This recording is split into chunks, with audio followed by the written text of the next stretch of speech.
કોળી સમાજ ન્યાય આપો, ન્યાય આપો, જય કોળી સમાજ ન્યાય આપો, જય કોળી સમાજ, જય કોળી આપો, ન્યાય આપો, જય કોળી સમાજ, જય કોળી સમાજ, નવનીતભાઈને ન્યાય આપો, ન્યાય આપો, જય કોળી સમાજ।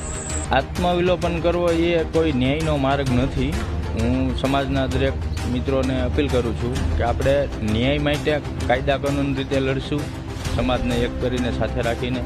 આવું આત્મવિલોપન કરીને આવું કરીને આપણે ન્યાયની ઓલી નથી એક રીત।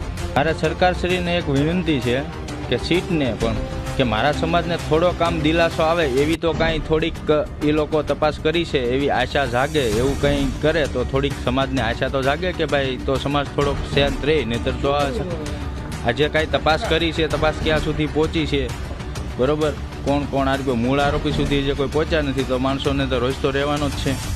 એ તો એની ભૂલ છે, જાણે જ છે પહેલેથી, ભેગા છંડોવાયેલા છે। આજે પીઆઈ ડાંગર અને પેલી રીમાબા ઝાલા ડીવાયએસપી, બરાબર, આ તો પીઆઈ પટેલને તો ખોટું ઓલું છે, પણ આ મુખ્ય તો આ બે જ છે લેડી જૂથ, પીઆઈ ને ડીવાયએસપી, બરાબર। તો એને હું તો મારી તો એવી માંગણી છે કે આ સહ આરોપી બન્યું છે, એને કોલ ડિટેલ તપાસી, જે કાંઈ આ બધો ઓડિયો ક્લિપ ને બધું આપણે જોવો જ છો કે પહેલેથી કેટલું એને પોલીસે બધું આમથી આમ પાંગરો વાઢ્યો છે, બરાબર।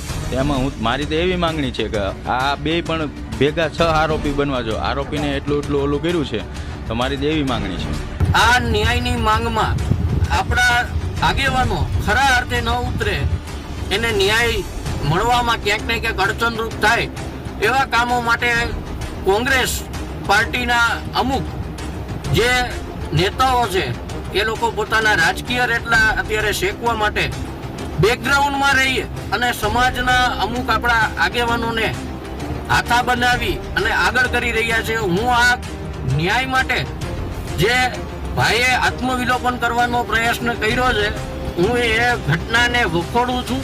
અમારી તમામ માહિતીથી અપડેટ રહેવા માટે જોડાયેલા રહો S9 ન્યૂઝ સાથે।